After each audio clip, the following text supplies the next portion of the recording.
कक्षा 10 के MP board के विद्यार्थियों, देखिए इस वीडियो में मैं आप सभी के लिए हिंदी का एक बेहतरीन सा प्रश्न पत्र लेकर आई हूँ, जिसमें सारे ही प्रश्न मोस्ट इम्पोर्टेंट प्रश्न रहेंगे, जिनको हम सॉल्यूशन के साथ में अच्छे से कंप्लीट करेंगे, धैर्य और शांति के साथ में। सारे ही प्रश्न मैं आपको ऐसे दे रही हूँ इस वीडियो में जो मोस्ट इम्पोर्टेंट है, जो 90% परीक्षा में आपको देखने को मिलेंगे। तो चलिए वीडियो को शुरू करते हैं बिना किसी देरी के। पहला प्रश्न है कि तुलसीदास की रचना है, इसका आंसर है विनय पत्रिका। ठीक है, सुसागर सूरदास जी की है। इसके बाद में झरना जयशंकर प्रसाद की है। गीतिका सूर्यकांत त्रिपाठी निराला की है। दूसरा है कि यह गुण प्राह सभी रसों में पाया जाता है, इसका आंसर है प्रसाद। तीसरा है लेखक मनु भंडारी की साहित्यिक रुचि को किसने विस्तार दिया, तो इसका आंसर है प्रायदीपिका शीला अग्रवाल ने। और चौथा है जिन वाक्यों में दो कर्म होते हैं उनकी क्रिया कहलाती है, इसका आंसर है द्विकर्मक।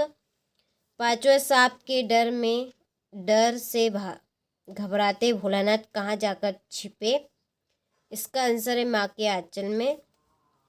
छठा है अद्भुत रस का स्थायी भाव है, तो इसका आंसर है आपका आश्चर्य। ठीक है, हास्य रस का है और विस्मय जुगुस्सा का। ठीक है, चलिए इसके बाद में है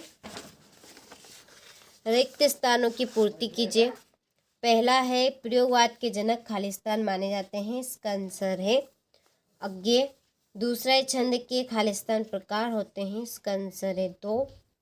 तीसरा है माटी की मूर्ति के रचनाकार खालिस्तान है, रामवृक्ष बेनीपुरी। चौथा है तपोधन में खालिस्तान समास है, तत्पुरुष समास। पांचवा अर्थ की दृष्टि से वाक्य के खालिस्तान प्रकार हैं, तो इसका आंसर है 8। छठा है 16 छतों वाला घर रचना खालिस्तान की है, कमलेश्वर की। ठीक है, चलिए तो यहाँ से स्क्रीनशॉट ले अच्छे से कंप्लीट करें। बढ़ते हैं अगले प्रश्न की ओर।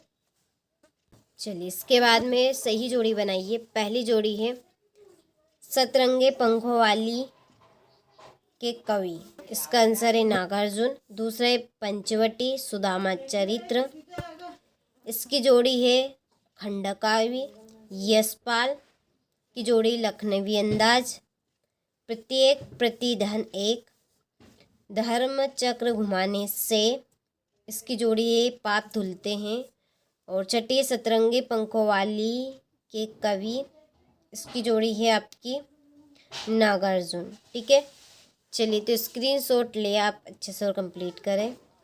क्वेश्चन नंबर 4 में है एक वाक्य में उत्तर। पहला है कि जब मुख्य गायक तार सप्तक पर भटकने लगता है तब कौन संभालता है, तो इसका आंसर है संगीतकार। दूसरा है विषम मात्रिक छंद किसे कहते हैं, तो इसको आपको कंप्लीट कर लेना है। एक एक कहानी यहाँ बी के रचनाकार है कौन है, तो इसका आंसर है मनु भंडारी। पत्थर की लकीर मुहावरे का अर्थ लिखिए। अमिट और भोलेनाथ के पिताजी गंगा में आटे की कितनी गोलियां प्रभावित करते थे, तो इसका आंसर है 500। छठा है प्रसाद गुण किसे कहते हैं, तो इसको आपको कंप्लीट कर लेना है। नहीं भी करते हैं तो डिस्क्रिप्शन में नंबर दी है, आपको PDF मिल जाएगी। चलिए पांचवा है सत्य सत्य लिखिए। पहला है कि प्रयोगवाद के जनक सुमित्रानंद पंत माने जाते हैं, तो ये आपका असत्य है, अज्ञ जी माने जाते हैं। दूसरा है वर्णिक छंद में गण का बहुत महत्व है, सत्य। तीसरा है नेताजी का चश्मा स्वयं प्रकाश की रचना है, तो इसका आंसर सत्य है। चौथा है जिस क्रिया का प्रभाव कर्म पर पड़ता है वह सकर्मक क्रिया होती है, तो सत्य है। पांचवा पहरी वहील को घुमाने पर से पाप नहीं धुलते हैं, तो ये आपका सत्य। आचार्य रामचंद्र शुक्ल हिंदी के प्रसिद्ध निबंध लेखक है, तो ये आपका सत्य है। ठीक है, चलिए इसके बाद में क्वेश्चन नंबर 6, 2 नंबर का प्रश्न आपका मोस्ट इम्पोर्टेंट रहने वाला है कि आधुनिक काल को हिंदी कितने युगों में विभाजित किया गया है, उनकी समय सीमा भी लिखिए।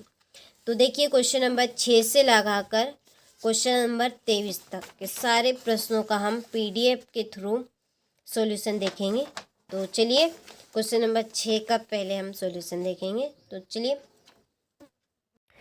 तो ये देखिए आपका प्रश्न है, आधुनिक काल को कितने युगों में विभाजित किया है, उनकी समय सीमा लिखिए। ठीक है, तो ये है आपके युग के नाम, ये है समय सीमा यानी कि समय अवधि, और ये है उनके प्रमुख कवि के नाम। ठीक है, चलिए तो यहाँ से आप स्क्रीनशॉट ले लीजिए। इसके बाद में है रीतिकाल की विशेषताएं। ठीक है, तो यह है आपकी रीतिकाल की विशेषताएं। पहली है सांसारिक सुख की प्रधानता, दूसरी कवियों का राज्य आश्रय होना, तीसरी मुक्तक और गीतिकाव्य की प्रधानता, चौथी यहाँ पर है ब्रज भाषा में काव्य रचना, और ये आपकी 5। ठीक है, 3 से 4 केवल मात्रा आपको करनी है, 5 नहीं करनी है। कोई से भी अच्छी लगे आप वो कर सकते हैं। यह है आपका नागार्जुन जी का जीवन परिचय। चलिए तो स्क्रीनशॉट आप ले लीजिए यहाँ से। ठीक है, हो गया ये इनकी रचनाएं। रचनाओं के बाद है काव्यगत विशेषताओं में इनका भाव पक्ष, फिर इसके बाद में इनका कला पक्ष, और ये साहित्य में स्थान। ठीक है, दोनों का एक साथ स्क्रीनशॉट ले लीजिए। हो गया, इसके बाद में है मंगलेश डबराल जी का जीवन परिचय। ठीक है, ये फिर इसके बाद में है उनकी रचना और भाव पक्ष रहेगा, तो दोनों का आप ले लीजिए यहाँ से स्क्रीनशॉट एक में। हो गया, चलिए इसके बाद में है उनका कला पक्ष और साहित्य में स्थान। चलिए यहाँ से ले लीजिए आप दोनों का। हो गया, आगे देखिए, अगला है गोपियों के अनुसार राजा का धर्म क्या होना चाहिए। तो ये है आपके सामने इसका आंसर, स्क्रीनशॉट ले अच्छे से कंप्लीट करें। चलिए इसके बाद में ये है आपका कवि की आँख फागुन की सुंदरता से क्यों नहीं हट रही है। तो ये आपके सामने इसका आंसर। ठीक है, हो गया, स्क्रीनशॉट आपको लेते चलना है जहाँ पे आपके प्रश्न के टिक मार्क लगे हैं, ये प्रश्न आपको करने हैं। अगला प्रश्न है कि संगीतकार किन किन रूपों में मुख्य गायक गायिकाओं की मदद करते हैं। तो ये है पॉइंट, आप पॉइंट के जरिए भी कर सकते हैं इस प्रश्न को आंसर, और पैराग्राफ बनाकर भी लिख सकते हैं। ठीक है, चलिए ये है महाकाव्य की विशेषताएं। ठीक है, तो महाकाव्य की विशेषताएं कि आपके काफ़ी सिंपल पॉइंट है। तो देखिए पहला पॉइंट है महाकाव्य में संपूर्ण जीवन का चित्रण होता है। दूसरा, इनमें पात्रों की संख्या अधिक होती है। ठीक है, चलिए तीसरा बनेगा इसमें इसका आकार बड़ा होता है, और चौथा बनेगा महाकाव्य में नायक का महान होना आवश्यक है। और 5वें नंबर पे आप इनकी रचना लिख सकते हैं, रामचरितमानस इनकी रचना, इन्होंने ग्रंथ की रचना की थी। ठीक है, चलिए इसके बाद में है ओज गुण किसे कहते हैं, उदाहरण सहित समझाना है। तो ये है आपके ओज गुण की परिभाषा और ये आपके उदाहरण। ठीक है, जो ठीक लगे, 3 उदाहरण है, तीनों में से एक कोई सा भी आप कर सकते हैं। चलिए अद्भुत रस की परिभाषा और उसके उदाहरण है कुछ यहाँ पे, जो बेस्ट लगे आप कंप्लीट करें। ठीक है, स्क्रीनशॉट आपको लेते चलना है सारे प्रश्नों का। वर्णिक और मात्रिक छंद में अंतर, तो देखिए काफ़ी सिंपल अंतर है, तो अंतर 2 नंबर के लगभग में ये प्रश्न आपसे पूछा जाएगा, मोस्ट इम्पोर्टेंट है। चलिए यतीन्द्र मिश्र जी का जीवन परिचय, और इसके बाद में ये इनकी रचना और साहित्यिक विशेषताएँ। ठीक है, साहित्यिक विशेषताओं में है इनकी भाषा शैली, इसमें से ही आप भाषा शैली अलग अलग बना सकते हैं, या यदि एक में पूछी जाए साहित्यिक विशेषता तो दोनों का मिक्सचर आपको करना है। यदि अलग अलग पूछा है तो भाषा अलग लिखनी है, फिर शैली की हेडिंग डालकर शैली अलग लिखनी है। ठीक है, चलिए तो यह है इनका साहित्य में स्थान। इसके बाद में है भदत आनंद कौशलानंद जी का जीवन परिचय। ठीक है, और ये इनकी रचनाएँ हो गई और साहित्यिक विशेषताएँ हो गई। इसके बाद में ये इनका साहित्य में स्थान। ठीक है, चलिए आगे देखिए, अगला है कैप्टन हवलदार साहब के लिए सहानुभूति का पात्र क्यों था। तो ये इसका आंसर आप कंप्लीट कर लेना है, ले लिया स्क्रीनशॉट। इसके बाद में बालगुण भक्त की दिनचर्या लोगों के अचरज का कारण क्यों थी। ठीक है, चलिए तो यहाँ पे पॉइंट के जरिए आप कंप्लीट कर सकते हैं, अच्छा रहेगा पॉइंट में यदि आप कंप्लीट करेंगे तो। चलिए यहाँ से स्क्रीनशॉट ले इस प्रश्न का। इसके बाद में है लेखिका की अपने पिता से वैचारिक टकराहट को अपने शब्दों में लिखिए। ठीक है, चलिए इसके बाद में कहानी और उपन्यास में अंतर, तो काफ़ी सिंपल अंतर है। चलिए ठीक है, स्क्रीनशॉट लेते चलना है और अच्छे से कंप्लीट करना है। संशय स्मरण और रेखा चित्र में अंतर, मोस्ट इम्पोर्टेंट प्रश्न है आपके। मुहावरे और लोकोक्ति में अंतर हो गया, ठीक है ये। इसके बाद में संधि और समास में अंतर हो गया। तो अंतर काफ़ी मोस्ट इम्पोर्टेंट है। चलिए, माता का अचल शीर्षक की उपयोगिता बताते हुए कोई अन्य शीर्षक आपको सुझाने हैं। चलिए, यहाँ पे गंतोक को मेहनतकश बादशाहों का शहर क्यों गया है, ठीक है। चलिए, योग का महत्व, दो मित्रों के बीच परीक्षा की तैयारी पर आपको यहाँ पे संवाद लिखना है। वो इसके ऊपर आपका अनुच्छेद था, ठीक है। योग का महत्व था, जो अनुच्छेद लिखना था उसके ऊपर से ये आपका संवाद चल रहा है। यह आपकी व्याख्या यहाँ पे, ठीक है, ये वाली।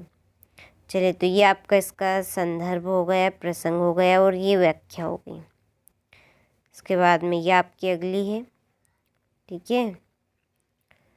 और एप्लीकेशन के साथ अभी तक आप जुड़े नहीं हो तो डिस्क्रिप्शन में नंबर दी है, आप उन नंबर पर कॉल कर लीजिए और एप्लीकेशन के ऊपर जुड़ जाइए, आपको ऐड कर दिया जाएगा, ठीक है। चलिए, हो गया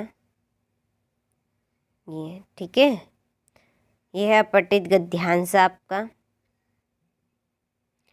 अपठित गद्यांश के ये उत्तर है आपके प्रश्न के। इसके बाद में ये आपका अथवा वाला अपठित गद्यांश है, ठीक है। चलिए, फिर है नगर निगम को एक आवेदन पत्र लिखिए जिसमें नालियों की सफाई एवं कीटनाशक दवाइयों के छिड़काव का सुझाव हो, ठीक है। तो इसमें सबसे पहले एड्रेस मेन रहेगा, आपका एड्रेस आपको लिखना है। चलिए, हो गया, ये है आपकी, ये है, ठीक है। यहाँ पर है ये जो नगर निगम का भी हाल मैंने आपको बताया था। तो इसमें सबसे पहले आपको लिखाना है सेवा में श्रीमान प्रशासक महोदय नगर निगम ग्वालियर, ठीक है। मान्यवर और कोमे का आपको विशेष का ध्यान देना है। हो गया। चलिए, इसके बाद में है ये बधाई पत्र है। ये मैंने गलती से उसमें बोल दिया था, ये है आपका पत्र जिसमें मेन आपको एड्रेस लिखना है सबसे पहले विशेषकर, ठीक है। इस तरह से यहाँ पर आप एड्रेस यहाँ पे लिखेंगे पहले। उसके बाद में जिस मित्र को आप लिख रहे हैं उसका यहाँ पे नाम, उसको चरण स्पर्श करेंगे, स्नेह बोलेंगे। हो गया। चलिए, यहाँ पर है आपके निबंध, ठीक है। ये मेरा प्रिय खेल क्रिकेट के ऊपर से है आपका यह निबंध, यहाँ से स्क्रीनशॉट ले आप, ठीक है। चलिए, ये आपका निबंध का उपसंहार हो गया। फिर एक कंप्यूटर के ऊपर से है निबंध, ठीक है। यहाँ पे चलिए, ये है कंप्यूटर का आपका उपसंहार,